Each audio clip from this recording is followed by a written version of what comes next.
جاتی ہے پھر سامنے۔ علامہ صاحب، اسلام بردباری کا مذہب ہے، مساوات، برابری، تعامل، برابری کا نہیں، عدل کا مذہب ہے۔ برابری کا مطلب یہ ہے کہ آپ یہ انگل بڑی ہے نا، آپ اس کو کاٹ کے اس کے برابر کر دیں۔ جب یہ بڑی ہو تو پھر اس کو برابر کر دیں، جب اس کے آئے تو پھر اس کے برابر کر دیں، آپ کا تو ہاتھ ہی کوئی نہیں رہے گا۔ عدل یہ ہے کہ یہ اپنی جگہ پر رہے، یہ اپنی جگہ پر رہے، اس کا کام اپنی جگہ پر رہے۔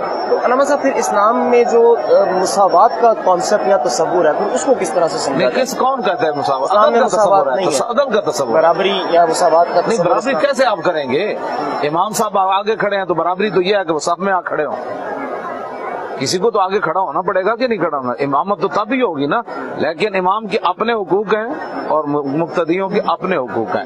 اب برابری تو یہ ہے کہ جب مجرم کورٹ میں جاتا ہے تو پھر اس کو بھی کرسی دی جائے اور جج کو اس کے برابر آ کر کھڑا ہونا چاہیے۔ مساوات یہی ہوگی نا، کہ اور کوئی مساوات ہوگی؟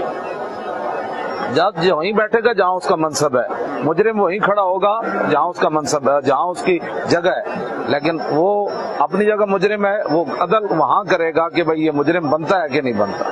برابری کا یہ معنی نہیں ہے۔ بھٹو نے جو مساوات کا درس دیا تھا، اس کا اخبار بھی مساوات نکلتا تھا۔ آپ نے دیکھا پاکستان میں مساوات کہاں تک جا پہنچی۔